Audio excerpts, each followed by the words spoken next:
Thank you to everyone reading this. I appreciate you more than words can say. Your support means the world, and it's because of you I can share stories like this. The day my in-laws handed me a stack of papers and demanded I sign a prenup, I felt the first prickles of unease, though I tried to hide it behind a polite smile. It's just standard procedure, my wife said softly, her hand brushing mine, but the hesitation in her eyes was a whisper of warning I didn't yet understand. The tension in that room was almost tangible, a weight pressing against my chest. I remember staring at the bold letters across the top of the contract, the word protection, etched like a cruel joke. Their eyes flicked to mine with a mixture of expectation and subtle derision, as if to say, sign, and you'll see how far your ambition can take you, or fail. I hesitated, my heart hammering, but love made me obedient. I signed. In the months that followed, life seemed ordinary. My wife laughed at my jokes, held my hand during late-night drives, and whispered sweet nothings in the quiet hours of our bedroom.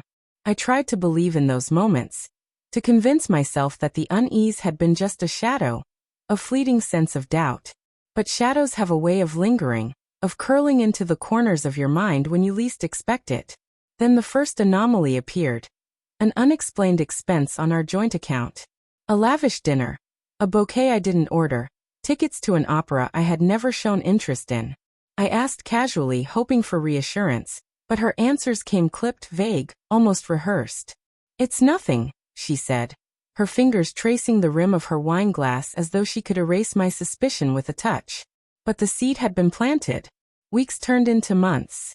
Every phone call she took in another room, every text she hurriedly deleted, every sigh that sounded too heavy, it all carved tiny fissures in my trust. I found myself walking the line between paranoia and intuition, replaying conversations in my mind, scrutinizing expressions for meaning I couldn't yet name. My love was suffocating under the weight of questions I dared not voice. Then came the moment that shattered any illusions. A forgotten email, a slip of a message, something innocuous yet loaded. Her words to someone else, warm and intimate, the kind of words I hadn't heard in months, if ever. I read and reread them until the letters blurred, until my chest ached with betrayal. It wasn't confrontation I sought, yet somehow, I knew confrontation was inevitable. The confrontation arrived quietly, not with yelling, but with a suffocating stillness that spoke louder than words. Why are you keeping secrets from me? I asked one evening, voice barely above a whisper. She froze, eyes darting away, a twitch in her jaw betraying her practiced calm. I didn't want to hurt you, she murmured, but the lie was transparent, brittle. The air between us snapped like glass. I began to uncover the threads of her betrayal, small details connecting like a treacherous constellation. Late-night rendezvous, purchases on secret cards, soft lies tucked between kisses, each discovery a fresh wound. And yet, even as my heart fractured, I could not stop the tide of love and anger, fear and rage, mingling into a bitter cocktail that made sleep impossible. Then, almost ironically, wealth came, vast, unplanned, unimaginable. The prenup, once a symbol of humiliation, became my shield and sword. Investments I had made quietly, ventures my in-laws had mocked, flourished beyond expectation. Stock portfolios soared, properties appreciated, ventures succeeded. I became richer than their entire bloodline, and suddenly, the power dynamic shifted. The sneers and subtle derision were replaced by hesitation, then outright supplication. They called, begged, flattered, promised. We made a mistake, my father-in-law said, voice trembling over the phone. We were wrong to question you. My mother-in-law cried, tears wetting the parchment of a note she delivered in person. They wanted a share, a part, an apology, some favor I could grant. The irony was bitter, almost intoxicating. But even as I watched their desperation, the betrayal, my wife's betrayal, still burned. She, too, came seeking reconciliation, her eyes wide with contrition, her lips trembling with apologies she had rehearsed for days. I never meant to hurt you, she whispered. But the intimacy, the trust, the nights where I had held her believing in forever, it had all been a lie. The warmth of her voice now felt like acid in my chest.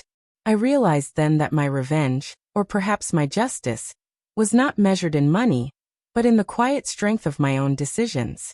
I walked away from the opulence they now craved, from the apologies and the tears, from the seductive promises of forever. I had rebuilt myself, stronger, wiser, untouchable in the sanctuary of my own integrity. The prenup had been my ticket, yes, but the real victory was survival, emotional, moral, and spiritual. Weeks later, I returned to the home that had once been ours. Empty rooms echoed with memories, but I moved through them without bitterness, without need for confrontation. The betrayal had left scars, yes, but it had also carved clarity. I was free, independent, richer not just in fortune, but in understanding what it meant to love, to trust, and to reclaim oneself when all else crumbles.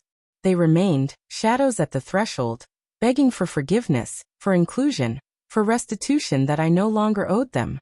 My wife's eyes met mine once, a flicker of regret passing too late, and I nodded, serene. "I hope you find peace," I said quietly and walked out.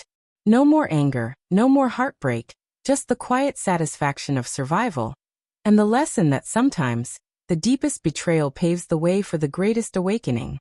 And in the end, I understood that wealth was not measured in currency alone, but in the resilience of the heart, the clarity of the mind, and the unshakable knowledge that I had chosen myself above all else.